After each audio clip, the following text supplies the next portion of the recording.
Tell me when you see it pop up.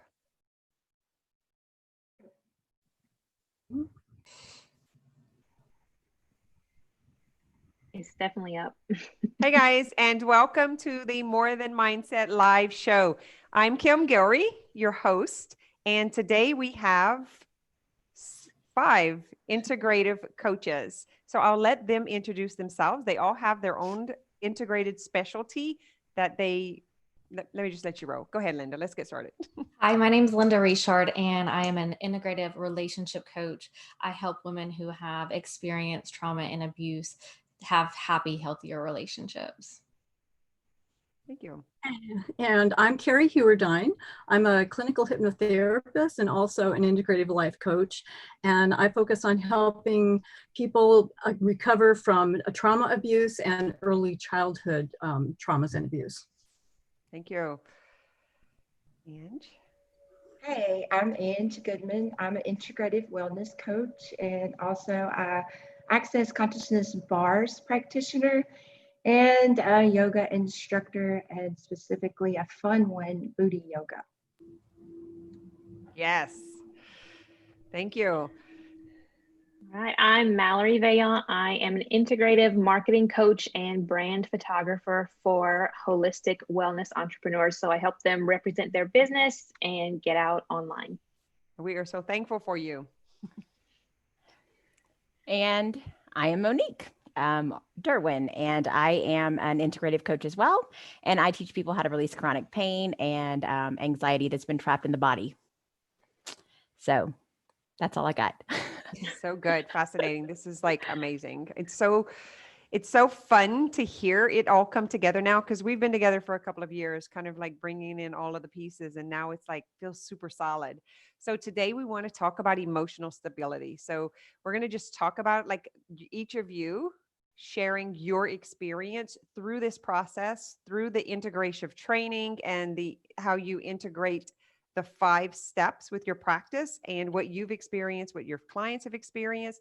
And for those who are here live with us on the call, please use the Q&A and feel free to ask anyone here a question. We'll pull them up as they come in, and then we'll address the rest of the group after that. So I'm going to just start with Lynda and talk about your experience with emotional stability, emotional regulation management. Like just give us a little picture of before and after how you used to handle situations in relationships. Okay, so for me beforehand, I would say I was probably very emotionally unstable. Anything that was said to me about me or critiquing me, I took very personally. I would fly off the handle. I took everything as an insult if I wasn't doing everything right. And the way my husband at the time would act, I always took that on as my own fault. Because I couldn't separate the two of us. Like his actions were a result of my doing. Somehow I always made it out to be that way. And now I feel like the emotional stability has come so much into play, because now people can do and say things, and I'm not acting on the emotion. I'm not like getting up in arms or crying, or my feelings aren't hurt because of their thoughts or opinions or their actions anymore.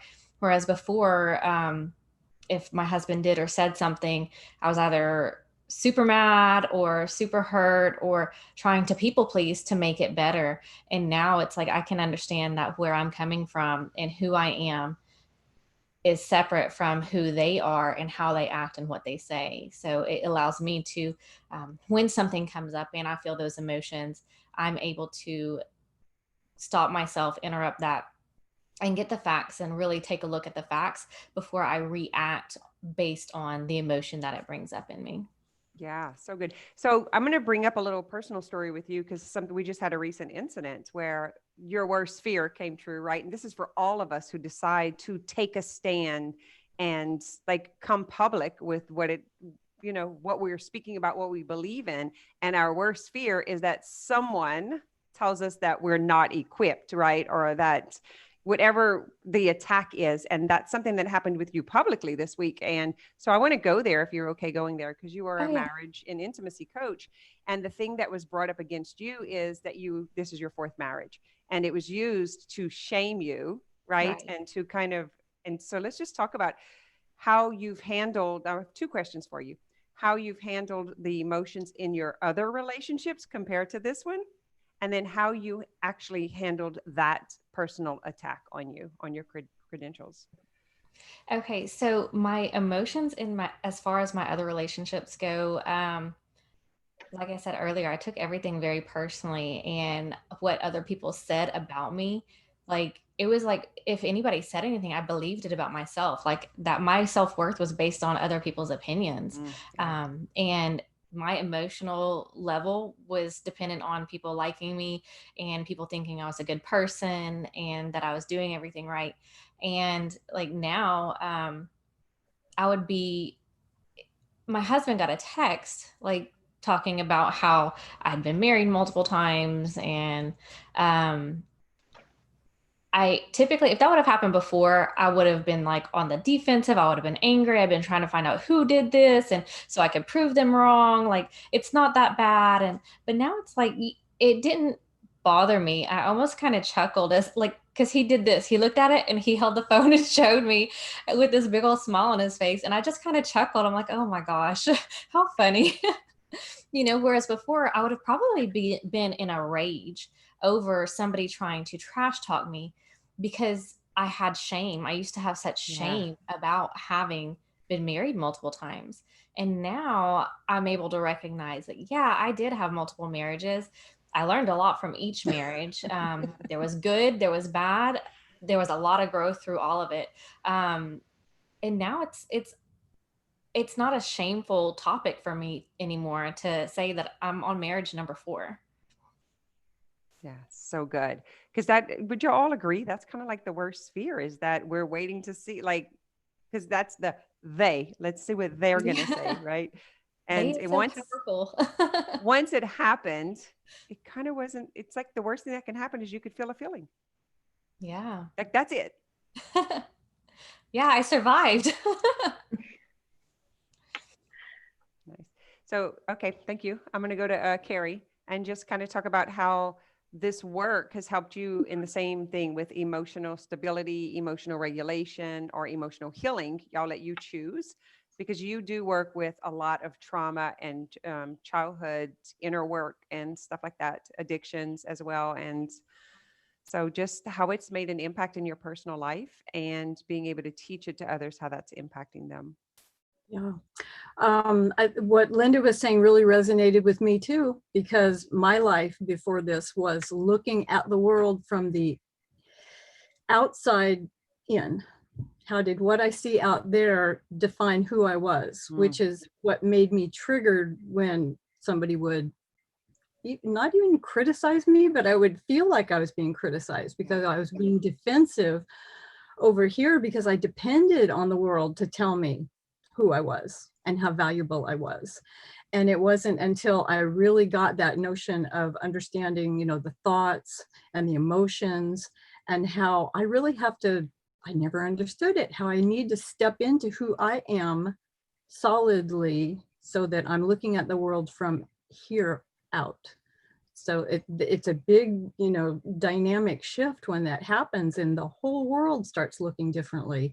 All of a sudden you realize when somebody comes by and they think they're criticizing you, and you can sit back with kind of awe and curiosity and go, wow, that's amazing. Look at that.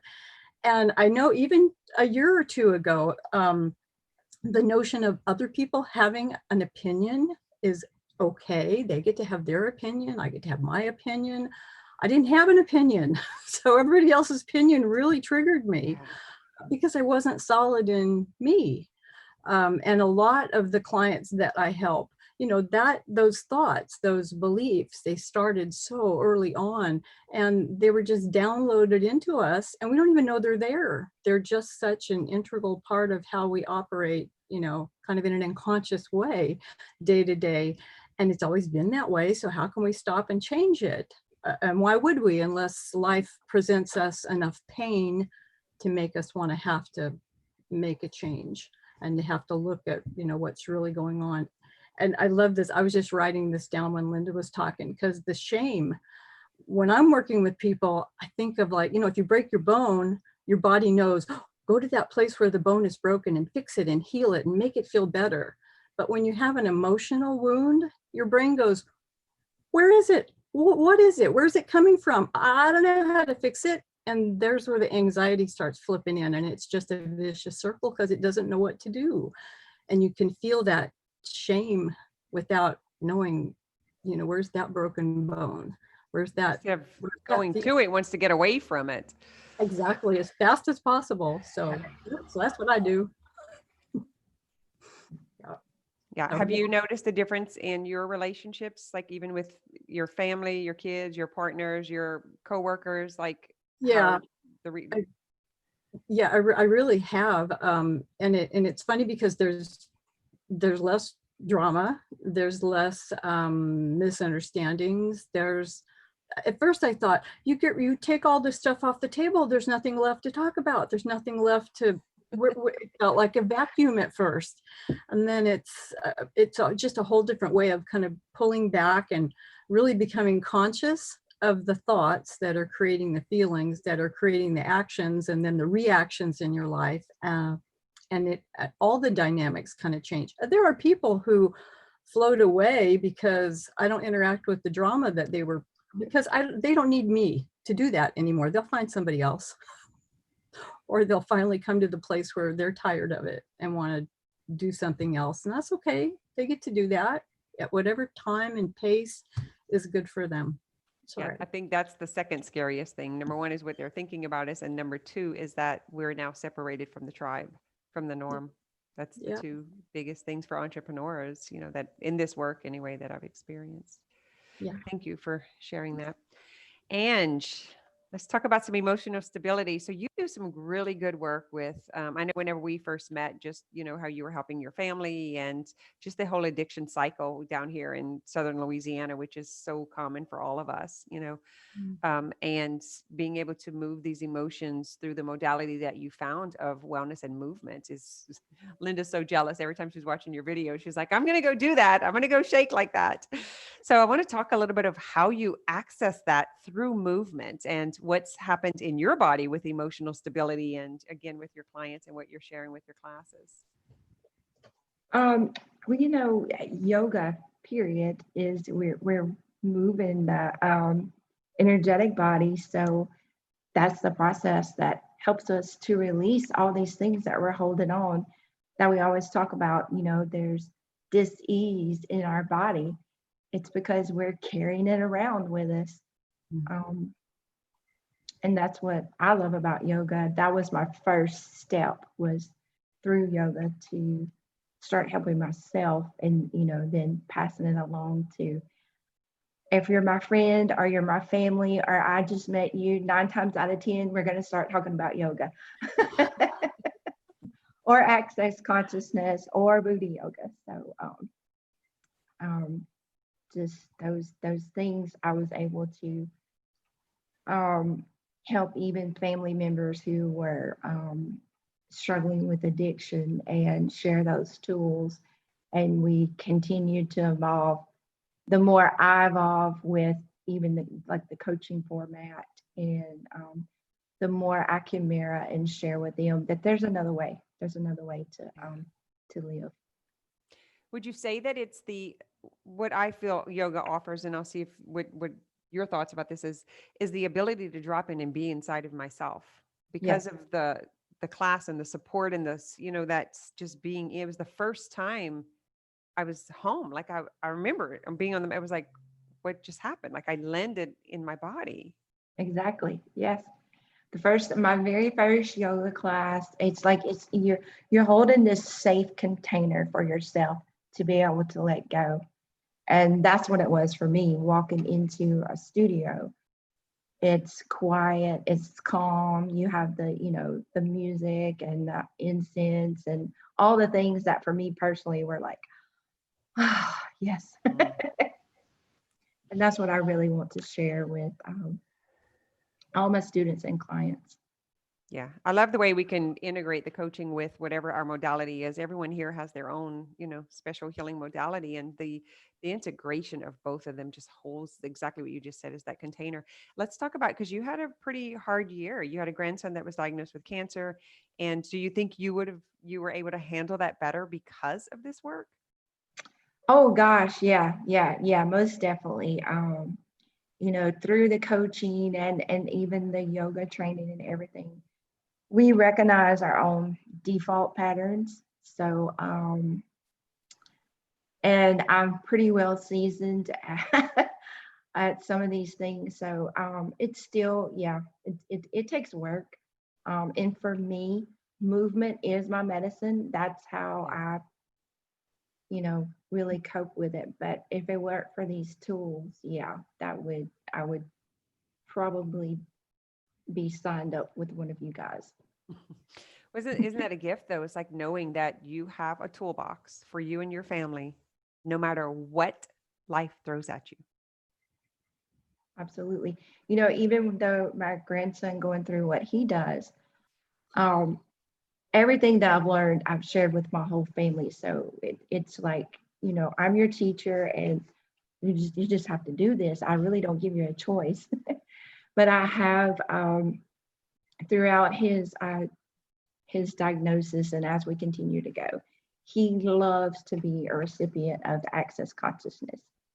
And it gets him a sense of peace and calm. And I can only, imagine that he's 11 now. So what his little mind goes through with this diagnosis.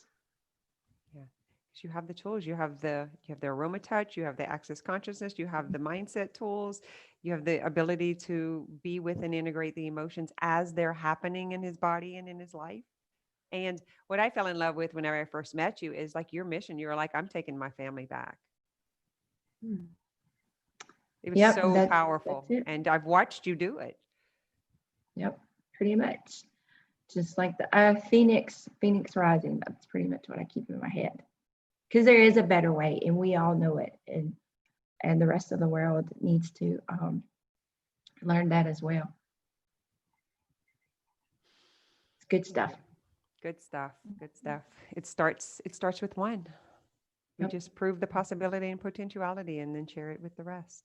But I know, your mission, your commitment to getting your family back home and getting them, whether it was cleaned up, opened up, ready to experience something more, and not just for yourself, but for them. Like, it's very noble. It's a very noble cause that it really stayed with me, and struck a chord, that being able to see the commitment, and then like your sister coming to retreat and sharing that, with us and everyone else, that's such huge testimonials of hope, so I just want to applaud you or recognize you in those efforts. And thank you. Commitment. Malerie, let's talk about emotions. Let's give the little story about when Malerie showed up and the state she was in, and then her awakening moments and where she is today, because you're right in the middle of this. Yeah. I feel like I still have a long way to go as far as developing my own emotional stability, because I resisted all of this for so long, for like such a long time. Like, you remember like at the very beginning when you were like trying to teach us, the model and how our thoughts create our feelings. And I have to ask you, like, what's an appropriate emotion right now for me to be like, I don't know what to say. Like, I couldn't even name emotions. I would go home after our meetings and like Google lists of emotions and try to recognize, oh, okay, well, maybe I felt that before. And just like, it's taken me so long just to get to the point to be able to be present enough to recognize what thoughts were coming up and what the emotion is, and like actually feel the emotion and not try to hide it, not try to automatically just shove it back down and not feel it, which is what I feel like a lot, like the majority of people do. And just try to like living the typical bypassing life. Yeah. Throw that under a rug, carry on, go to the logic. Because for you, you're so smart, and your defense to staying smart and being seen as smart is so strong. And so you had that to go to, which worked against you, because you were able to not ever turn it on or need it until you needed it. Then you didn't have access to it. I remember when we'd have conversation, you were basically waiting for me to tell you how you felt. Mm-hmm. Yeah. So And, that you could even understand. like going through physical therapy school and then starting to work as a therapist, like I've heard even other healthcare professionals mention this recently, that we have been trained to be a robot and turn off our emotions. Yep. But that's not serving us, and that's certainly not serving the patients that we care for. Like, they have emotions too, and they need to be able to express that to someone, and sometimes they can't express to their families. So that's like, even just turning on, like you talk about turning on the emotions, like that has helped me a lot, in not only in my life, like my everyday me living life, but also in serving the patients that I was serving too. So it's still every day, like I'm still learning so much, and I feel like I haven't quite, like I've learned a lot and I've come a long way, but I still have a long way to go. Because like even now, like as young as my kids are, and when they go, like even right now, my little boy is 5.5 and he's going through some stuff lately, and it's so hard not to internalize how he's reacting. Like, he obviously doesn't have that emotional stability, and it's my responsibility to develop it in myself so that I can model it to him and teach him about it. And lately it's been really hard because I feel like I've been trying to do everything that I've learned, like as far as, peaceful parenting solutions and stuff like that, to try to help him. And I'm struggling to get there with him, but it's really just me judging his reactions. Like, it's not really about me. Like, I keep going into, I must have done something wrong in raising him thus far to make him respond this way to situations, for him to not be able to talk to me about the anger that he's experiencing, and instead go and slam doors or hit his sister and stuff like that.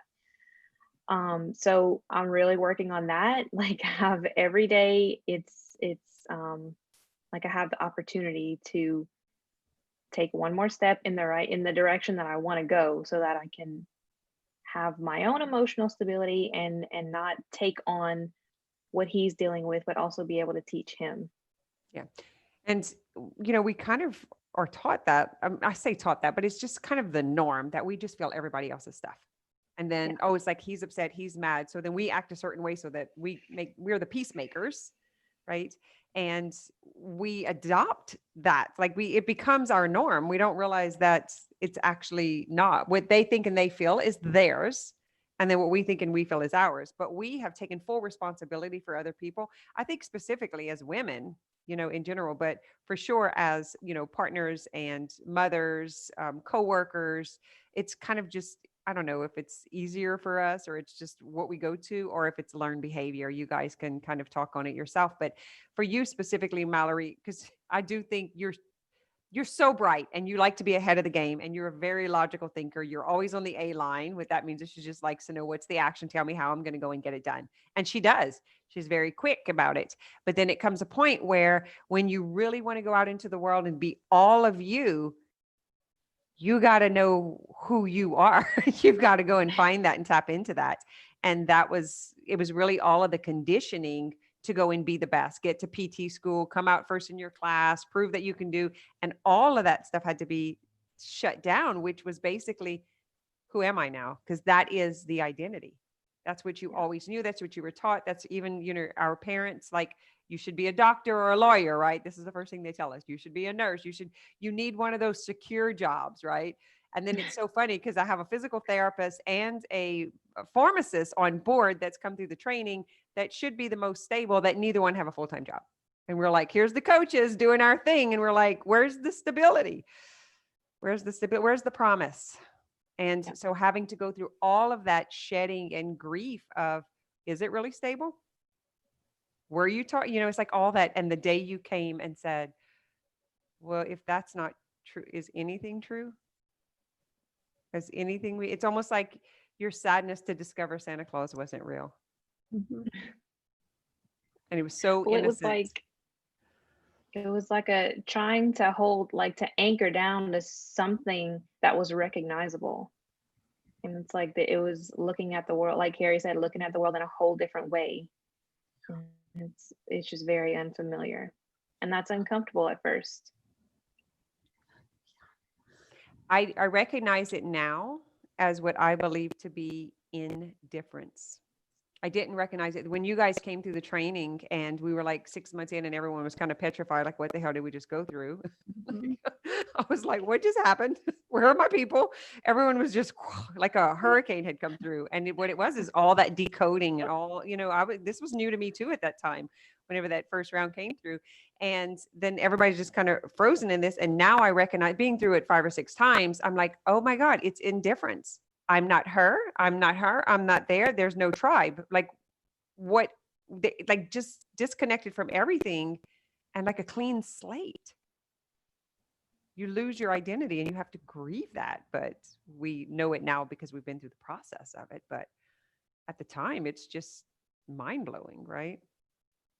And even like now, like for the example of like trying to help my kids, like so much of what I used to do was like the conditioned behavior or the conditioned emotion of feeling the shame whenever someone else judges me because of the way my child is acting. Like if he can't handle his emotions, like even the people closest to me, if he can't handle his emotions and he's acting out because of that, like it's a habitual emotion for that shame to fall on me because I've done something wrong in raising him. Like that's still something I'm working on. And that is what, when I posted in the group for coaching the other day, this week, Monday, that's what it was. It was, I'm going to be looked at as a terrible parent or a bad person because my kid is acting out and can't process his anger. I feel this on every level. And I'm sure the rest of you who have grown children, when we worry about DWIs and pregnancies and fights and like it, yes, these are biggies. And it's really, that's like you were asking about processing the emotions before, like we started recording the call, and it was my most recent, like a major emotional processing was the shame. And it's still there in some cases and it's still hiding. And that's where it's hiding, because like I was acting out in anger in response to what he was doing because what I was doing wasn't helping him. And what that anger was hiding the shame that I was feeling because he wasn't acting the way he was supposed to. That's the shadow. That's how the shadow works. Yes. It's mask. We're just all wearing masks, not for that to be revealed. And if you think about it, we're even ashamed of our parents. We have a lot of shame towards our, what happened, even when they're sick, when they fall, it's a different kind of ache. I remember that, and then with the children, it was, oh my God, like they're out drinking. What if they hurt someone? Yes, so much. I'm so glad you brought that up. And you can, again, we forget that the soul comes in this vehicle, in this bodysuit to have an experience, and we get attached to what that's like, to that being personal, that being, not their life. We forget it's not their life. Our partners, our children, our parents, our friends, our coworkers. Ooh, thank you for sharing that. I'm sure that was helpful. You guys that are here live, you are welcome to ask questions for any of these gals in we have a Q&A box, in the Q&A box, and we'll get to it, or just give them feedback. Monique, we have so much story. If you guys haven't heard and seen our lives that we've done together, it's pretty dynamic. Monique helps release chronic pain. She's got a really big story also with, talking about addiction and how when life was happening to her, how it affected her physical body, her finances, her life, her relationships, her everything. And kind of the same thing Malerie is just saying, stuff that you've experienced too. So I'm going to give you the floor on what has emotional stability offered and benefited you in your life from 2 years ago to now, Yeah. So it's kind of funny as I'm listening to all these ladies talk, it's like, oh, I feel like that's my story too. Like it's so interesting how we all mirror each other, with what we've been through and how we finally got to this place, after trying all the stuff. And, for me, kind of the same thing that Malerie said. When you asked me about a feeling, I was like, like mad, like angry, like crying, like sad. It's like, that's what I knew. And it's interesting because I look back, and my generational patterns were a lot of scarcity, a lot of just passed down information, and just like that shame she just talked about. Like we always hear, oh, the apple doesn't fall far from the tree, or she's the one with the good hair, and she's the one that makes the good grades, and she's the pretty one, and she's daddy's pet, and like we have these names that we give our children. And then they grow up thinking like, I'm the short one, I'm the tall one, I'm the one that's good at basketball, I'm the one that's good at academics. And like, we brand them like that, right? And so what are we doing here? And so years later, you grow up and you go through life, and we started having these conversations. And for me, I was on 9 medications. I had multiple surgeries. I was having chronic pain that was traveling throughout my body. And I just remember I'm just done. Like, I didn't know if I wanted to die. I didn't know if I didn't want to exist. I had tried all the stuff and nothing. I'm not going to say nothing was beneficial. There were things that aided, that helped. Temporary. I became a holistic wellness practitioner. I went vegetarian. I did all the oils. I also did aromatouch certification, yoga teacher, just all the things, the craniosacral therapies, the massage, that was, I thought when I was going to be a massage therapist, I was going to cure all the pain. That would be the answer. And even went and got a massage 90 minutes every week. It was great. It was fantastic. But as soon as I came back to reality, to my home, when I walked in the door, and, I had grown children. So I had a lot of that scary, the kids are out driving. I had a doctor who was suffering with addiction very, very, very seriously. It was rough. And all of that was going on. And it was just like so much going on, so much pain, so much anxiety, so much confusion. And I remember just spinning and spinning and spinning and just being like, I don't even know what to do with myself anymore. I can't stand myself. There's nothing wrong with my life. Like, I live in a beautiful space. I have a great job. I am not in debt. Like all the normal things that people gripe about, right? Like the relationships, their health, like all those things. Like I didn't have that problem. Like my husband was solid. He was very stable. We had our moments because I had a lot of judgment about him. And whenever I realized that was me, I was able to shift all that kind of stuff. But to the outside world, nothing was actually wrong other than I was taking all this medication. I was drinking at least a bottle of wine a night. I was taking down a bag of chips and a gallon of ice cream, binge eating, buffering, just get me out of whatever's going on in my head. Netflix queen, sign me up. Tell me all the good shows to watch. I'm just going to binge, right?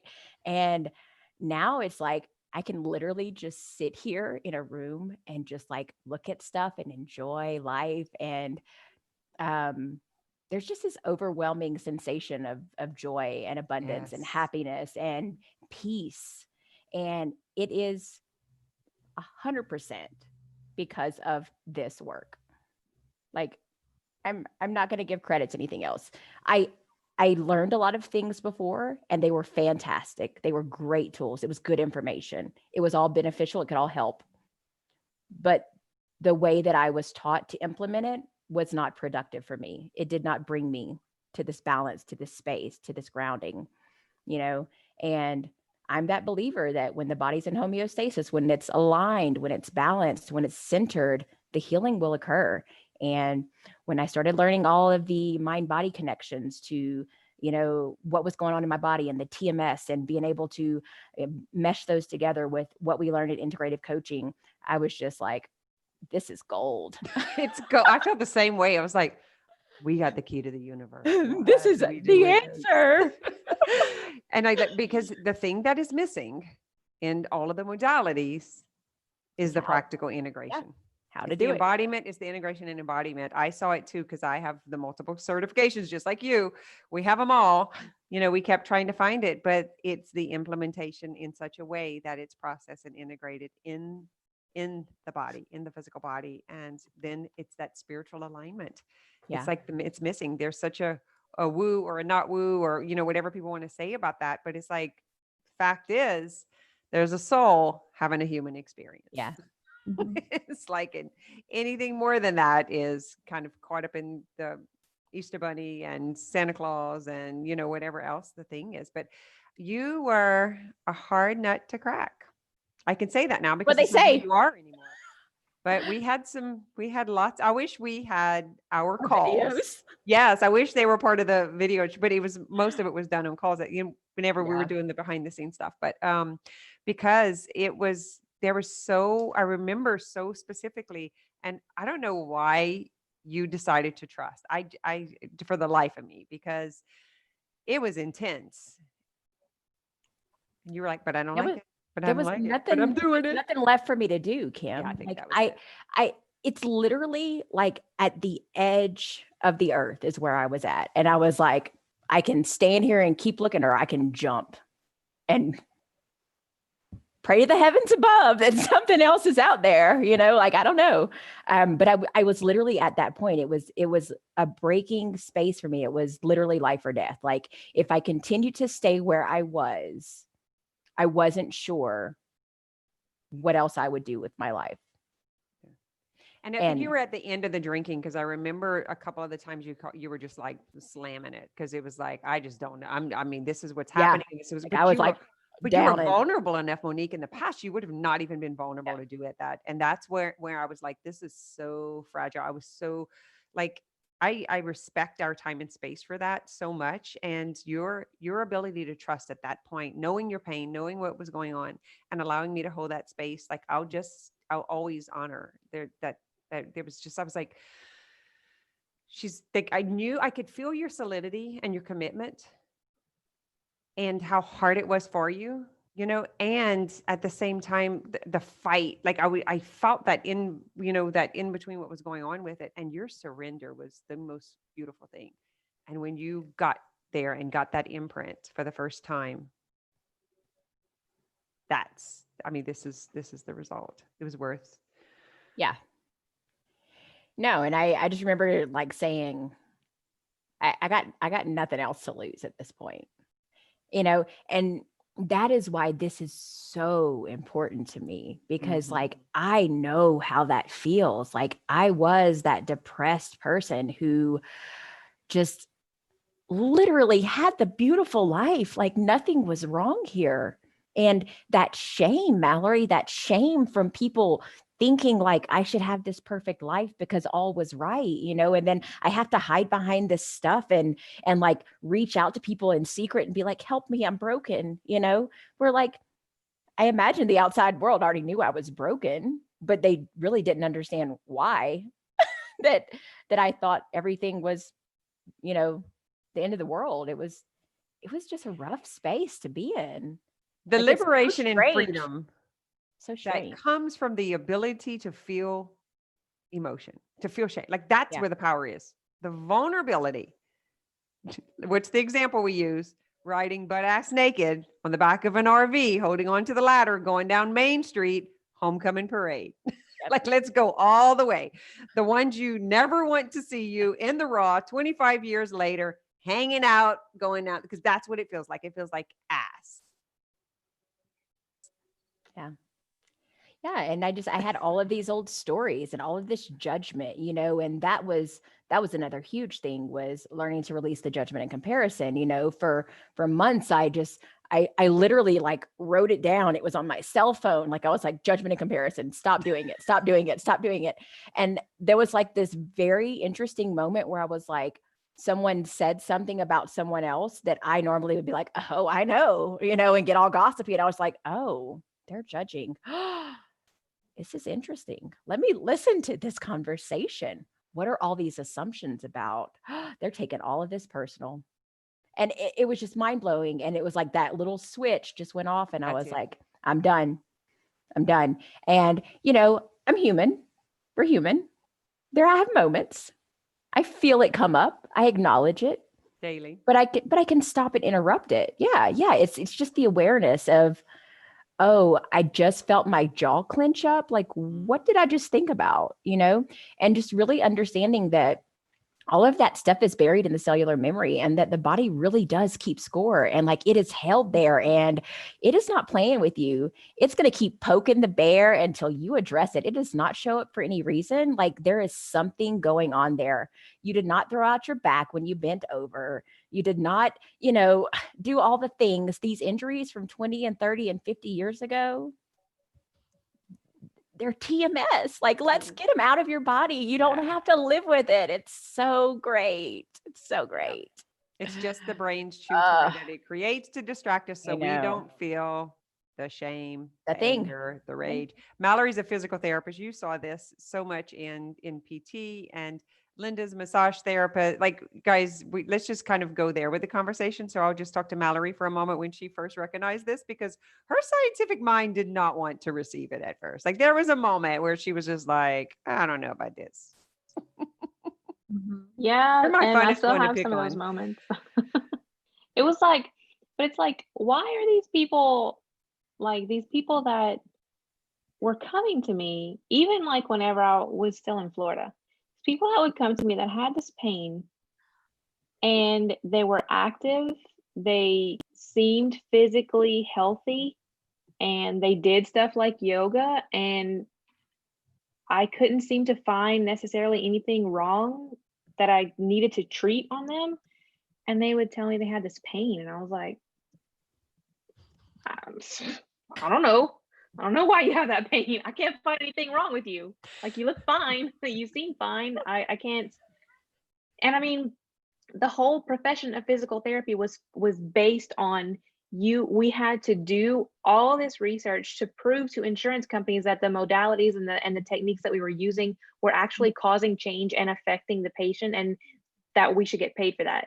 So like everything I went through, and like even like in the training that we were trained, like something I don't believe now is like how chiropractic was not based on that, and like they had like some woo-woo stuff that wasn't what we did, and they couldn't necessarily prove it, but they were founded so much longer ago than we were, so the insurance just keep like automatically pays for them, and they had direct access and we didn't. And it was like this fight where therapists had to prove, like show undeniable proof that what we did worked. And so if it was something that you couldn't see, couldn't touch, couldn't document that it made a difference, it didn't exist. Even now, like for all healthcare professionals, the thing is, if you don't document it never happens. And yet, so like everyone agrees with placebo, right? And Monique and I are for sure wide open in this. People are like, back to wholeness, no pain, no, like everything is cleaned up and done. We're doing it over the phone. We used to do it at the massage table. Carrie, same thing. We're healing. I shouldn't use that word, because we're healing lives. It's not medicine. It's not the physical body. It's the mind. It's the understanding. It's the way the brain works. It's the story that we tell ourselves. It's the inner dialogue. That is what we are healing. We're healing the unconscious story, the habits and behaviors that have implanted, that have been downloaded. We are brainwashing. Yes, people say it, and I do not think it's a negative thing. I'm like, yes, 100%. We have a pressure washer, and we are cleaning the brain from all of the smut that has been downloaded in it. Everything they've been hypnotized to believe, we are cleaning up, and we are planting belief of what they do want. Neuroplasticity, it is, we have the ability to do that. Our brain is very pliable. But when Malerie came in and she was coming from that PT approach, this is when I knew she was onto it. She was texting me. So what does it mean if it's someone's left knee? So what does it mean if it's their right shoulder? So what is it if it's a headache? So how does it connect to the foot? And I was like, oh yeah, girl is on. Lynda was doing the same thing with massage therapy. She's like, oh, massage therapy is so much more interesting now. Like you can read the story of their lives in their body through this work. You see it, and they're walking in for yoga, right? And they're doing and you're like, I mean, we see the right hip, and we just know. Malerie had an experience in meditation yesterday just with mantra and being in, because we do an integrative meditation in the morning, and had the experience of it herself, proving it to herself in her own body, and felt the opening and the expansion and the release. That was this morning. Nobody? Yep. Oh my God, I'm mixed up on my days. That was today. Yep, today. No one was manipulating you. No one was touching you. You were not moving. Nope. It was happening through the integration process. Yep. Those are the cool stories. So I'm going to open the floor. It's 2:44. If anyone has questions, I see we have one in the, oh, what happened to it? No, everyone, wait, hold on. Okay. Everyone is very specific on who they help. Did they take time for you to know and cultivate? We worked through every one of these. So in the training, I worked with each person specifically, and we dialed them in on their uniqueness. So every single one here, we don't believe in throwing trainings and experiences away. We believe in integrating it. So if there was abandonment in your life, if there was abuse, if there was divorce, if there was rape, if there was incest, if there whatever it was that was in your life and you had that experience, we bring it all in because it's all part of the soul essence and the human experience. And what we're doing is we're bridging the work between 5D and 3D, and we're living it in 4D in the earthly realm, bringing in the spiritual aspect of why whatever happens, the experiences that we have here with the material world and all of the things we've been taught, the parents we've been given, the siblings that we have, the children that come to us, all of it is a part of it, plus the trainings that they have been. So we don't erase the massage therapy. We don't erase the PT. We embrace it. We don't believe in erasing experience. We believe in embracing experience so that we can actually process what wasn't processed. Those are the unfelt perceptions. So a child doesn't know what to do with those emotions. Those are unfelt perceptions. So they buried them. Now they're lying dormant in the psyche. And so the trigger, whatever happens today, brings it up. They think it's the trigger, right? So we teach that. So we integrate, embody, and then we bring all of it in. And these gals represent their own experience. So they are teaching and holding space from a place of compassion and wisdom and understanding. Are you speaking to finding who your clients are? Yeah, she's asking. So Christy's asking, she's a massage therapist, integrative coach, and she's asking, like, everyone is so specific. Like, how did they get so specific? And like, for sure, it is something that that's what makes the integrative coaches different. That's exactly what we're here to talk about. Is it's not a coach training where they're just learning mindset. We have a healer's triad, and there's 3 aspects to healing. And all 3 of those are integrated in this program, in this process. And that's what they're helping their clients with. And it's those aspects of themselves as well. Does that answer your question, Christy? Vanessa, I see your massage therapist here too. So those who are here who are kind of, and Bridget too, like Bridget's doing the integrative training and she's a pet trainer, like she's a dog trainer. But the way your animals react, the way your kids react is actually part of your energy and what you're putting out there. And so knowing this is very important because you're able to help the owner integrate the relationship and experience that they're having with the pet. These poor pets are running around with disease and illness too, because they're carrying that from their partners, their pet people, their owners, the same way we do with our partners and our children and our experiences in life. It's all connected. It's all connected. We've just been treated as separate entities. You know, society has broken us up. Religion's taking care of our spirituality. The medical community takes care of our physical body, and psychiatry takes care of our mental body. And nobody is teaching us about emotional wellness until now. That's the actual integration, is bringing those pieces together so that there's a smooth, it's almost like you fill in the gaps and then you put that icing on top by embodying the spirituality. Would y'all all agree? I'm going to let you all have like 2 minutes to share whatever it is that you want to share. And we have one more question. Yes, I am just finding myself judging and comparing because I'm not specific yet. Yep, tell these girls, like, I didn't let them get away with it. And I'm still, by making them introduce themselves, it's by them saying it again and again, but they've been in this process. And I believe you need, what I see the industry doing is tearing people apart and trying to make them look this certain way. It's like we're trying to make Barbies and Kens. That's not at all what the integrative coaching is about. This is the real deal. We're real people who've had real experiences, and we lived through it, even though it was real hard. And we're here to tell the story and help Can I speak humanity a little bit to that evolve. question?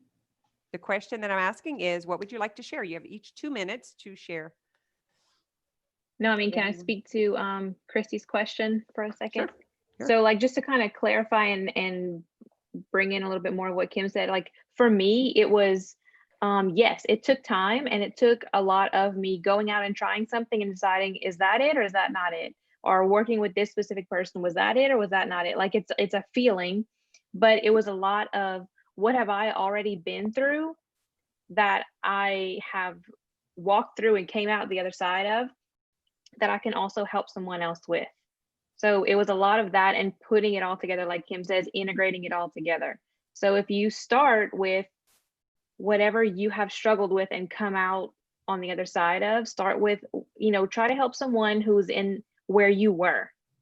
And you just have to be one step ahead of them to be able to help them and get them going on their healing journey. And then that's where you can decide, is this it or is this not it? And it's like a bunch of little steps. It's not like one moment where you're gonna, oh, this is it. And there's not like a practical, do this step and then you will know, and do this step and then you will know. Like it just doesn't work that way.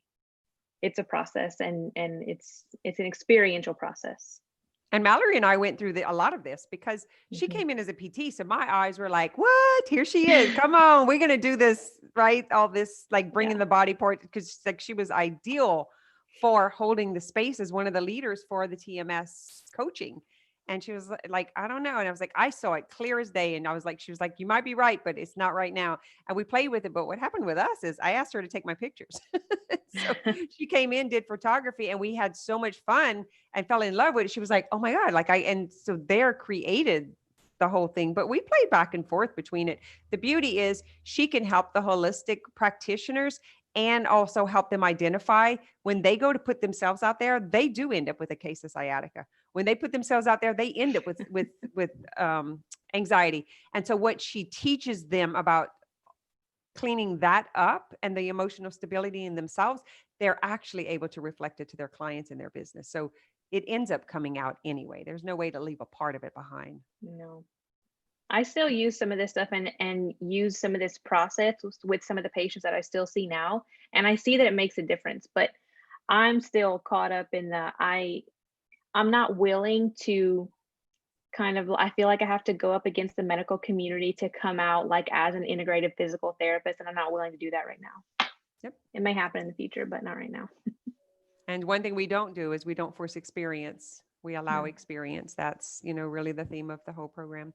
So I'm going to just start with Lynda, and do you have anything that you want to share, that you want to tell these people about your own experience, or something I didn't ask you? I do. One of the things that I wanted to touch on was how you were talking about like the dogs and the kids, and, they kind of pick up on our energy. And one of the things that I noticed is like before I went through this experience of going through the integrative coach training and healing a lot of my old stories, my kids stayed sick all the time. And they were like very emotional, and their emotions were all over the table also. Getting upset, getting angry. They were very fragile when it came to their emotions. And then the more that I healed myself and the more I came emotionally stable and I became healthy without doing anything to them or teaching them anything, I saw them, like my oldest, he had insomnia, he had sinus issues, he had all kind of medical issues. And as I healed, he was able to sleep better. My little one stayed sick all the time and was very clingy needy, and she's gotten better. It's just as I've been healing, it's transferring to the kids as well. I see a huge difference in all of my kids just as I go through this healing process. That's a great point. Everybody's nodding. We're like, yes. Yeah. It's like we become the role model for the potentiality and the possibility. Yeah. What you got, Miss Carrie? Miss Hypnotherapist? You do some good, fun, deep work. I do. But the funny part is that a lot of my clients don't need that yet. They need the foundation of the being present and being aware of what's going on and what's creating what, because otherwise it just feels like chaos, which is familiar to them because that's where they came from. It started way back. So when I first started, I was just thinking, needing practice as a new hypnotherapist, I thought, well, I'll work with people who have test anxiety because I know that. How hard could it be? And then and that was my learning process, realizing that, well, test anxiety didn't just come because there was a test. There was anxiety that came from somewhere. This is a feeling you had somewhere before today. And for some people, that's a nuh-uh, I felt fine. So it's like breaking through those kind of barriers.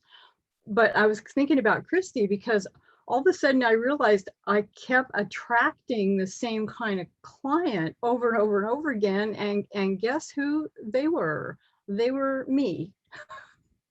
Way back at the beginning. Yeah. That 5-year-old person who's still trying to figure out, that's all in the past. That can't be affecting me now. It's her fault, his fault, it's their fault. It's, why is this happening to me over and over and over and over and over again?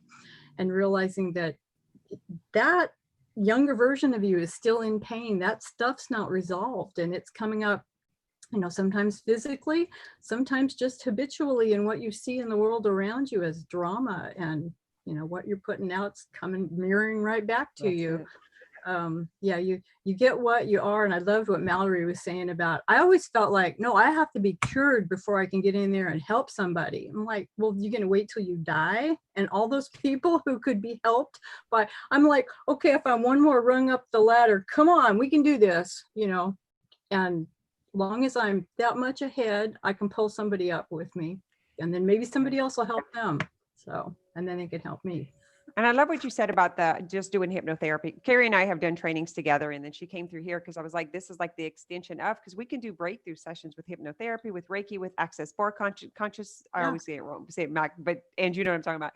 We can do these processes and we can get in there, but then we need the solidity of the integration. Like we need that time to change the neural pathway.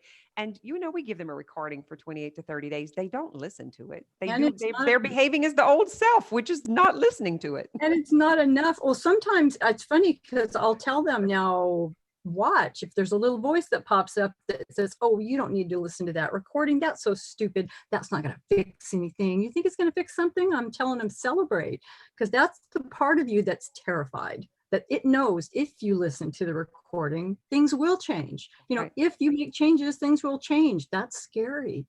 But that's the stuff you can work on with this. That's right. Yeah. And we've had experiences where close your eyes, we count to 10, they re-experience like this, the process, eyes wide open. We're right here talking to each other, close, like it's such a safe container. Yeah. And they can do it for themselves. We're not just taking them away somewhere else where they can't get themselves back. Like such a big difference. I think it's a great tool, but I think that it's not a whole system. Yeah. For that much trauma, sometimes. I mean, I kept thinking it took years for me to totally be downloaded and programmed that way. So it makes me think it's going to be finished and over and fixed, It's just another Band-Aid, right? No, it's another chiropractor session. It's another massage therapy session. It's another acupressure session. It's like it goes, it's the same thing. It's like, this is a practice. Mm-hmm. Practice. Go ahead, Miss Ange. What you got? Thanks for sharing, Carrie. That was really good. That was good. I kind of would like to echo, exactly what Lynda said.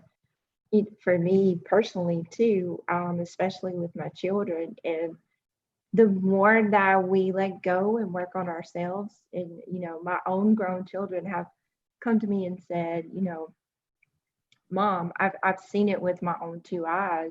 You've really come out of your shell.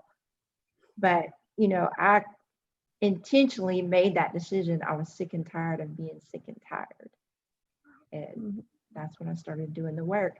The beautiful thing about it is, slowly you can see that, filter out into their lives too. And like Carrie said, it's not do it one time, it's a practice, it's a commitment. Keep going. Yeah, it's really encouraging when you see the reflection of your family, your people start to echo it. Yes. I agree with that. You got Monique? All right, I'm going to finish up and I'm going to take everything y'all said because I agree with all of you. So yeah, Lynda, I love that breaking generational pattern stuff. You know, that was pretty amazing in our family as well. That was awesome. Even my mother has gotten some healing off of the work that I've been doing, which is kind of cool. And we're just going to stop it. Like my kids are not going to pass this stuff down to their kids. They're not going to have that scarcity mindset and that abusive behavior and that anger and neglect. Like we're just not doing it. And so we've made a choice and that's it. And we're sticking together and we're going to hold each other accountable. As far as, yeah, all the rewiring of the brain and that kind of stuff, it's completely possible. It's 100% available to anyone. It's really digging into those belief systems and those thoughts and proving them wrong. You know, like I am proving all those thoughts wrong. Like I will think a thought and I'm like, that's not true. You're lying. You know? And so, yeah, like I do a little dance. So I'm all about movement as well. Like all that feels good. And I like call my thoughts liars. And then I go plant that seed of hope and I pull that up and I create that new neural pathway. And then I get the future that I want because those thoughts really are creating our reality. And you can change that at any point in time. And if you don't know how, like, just ask somebody on this page because we can all aid with whatever's going on. Ask questions, get curious, like dig into this information and we'll answer. You know, we've all experienced a lot of the same stuff. So I think it's just a beautiful area and a super safe space. And yeah, that holding space for people is just nothing like it. Like, I don't even have a word to describe, you know, the way it feels. And I have a feelings wheel, Malerie. I printed out a feelings wheel so that I could identify my emotions. I have it on a book. I literally look at it every day and I go, oh, today I am excited. And then I'm excited. I'm going to do that. I have it printed out. It's so fun. But yeah, so good. It's gold. It is. It's the vulnerability, guys. It's worth the vulnerability to have the conversation, to get curious and insightful and be willing to explore it. And don't beat yourself up because it's scary. Get the help. Like that's really was the key, is someone to hold the space to create the safetyness to be able to go there. What you got, Malerie? Because you answered a question, but you didn't get to give us your last minute seal. So I want to leave you out. I don't know. I feel like I have more to answer to the question. I don't know. It's I feel like everyone's tied up the loose ends pretty well. And like, a lot of the people that I end up working with are people who either are still working a different full-time job and building another business, or they started off doing this other thing and then they stopped doing that and now they're doing something totally different. And they have all this shame about coming out, kind of like coming out of the closet to the people who already know them. So even to do something as simple as post on your personal Facebook page saying that this is what I do and this is how I help people, like that causes so much shame. Yeah. And that was a thing for me too. And now I'm coaching other people on that. And like, it seems like it's so not a big deal until like I challenge them to do it. And they think, well, I've already done all this other stuff. Why is this still an issue for me? And I'm like, because you know, that shame is still there. And like, they don't realize that like, this is what the marketing world is missing. You can't just go out there and put out all these posts and get all this business. It doesn't exactly work like that. There's so much more in depth. So like, it's more than creating this content. It's coming from this area of service to this kind of person and being bold enough to state that to anyone, even to people who knew the old version of you and expect you to still be that old version, and being able to sit with those feelings that come up and still do the things that you want to do to put the new version of you out there anyway, to get that result that you want to get. That's the hanging on the back of the RV. Yeah. In front of your classmates 25 years later. Those are because I usually tell my clients, like, okay, tell me who they are. Y'all, they usually are like my mom, my sister, and my best friend from high school. I'm like, the people who love you the most. Come on. That is your brain. Christy said it's a big deal to put yourself out there when people know you as someone else, because this is exactly how all of you come to me. You know, it's like, what do we do? You know, it's like, what are they going to think? It's so scary. It's actually just the willingness to feel vulnerable and hang on, take your little ride down 6th Street, get off on the other side. It's fine. It's just going to take a few minutes, actually 90 seconds to process the emotion. That's it. So she says, thank you, Malerie. She's in that situation now. So, all right, guys, we're going to wrap it up. We like to keep this within the hour. We're at 3:03. I thank you so much for coming on. We have to do this again. It was so fun. And Malerie will put I'm saying Malerie, I'm giving you an assignment. We're going to put everyone's information down here so you'll be able to contact them directly. It'll link you straight through them and exactly what they do in case you forgot what everyone does. And I'm so in love with all of you. We have the best community. Just know, for one thing, just having the support of each other, that we can reach out and get some help at any moment, you know. And if for those who are here that came in through the email, we have a Facebook group called More Than Mindset, where we come on and do live. Everyone contributes. You know, we're all part of this process. It is just a healing journey. It's the path of self-healers. And I'm going to disconnect this from YouTube.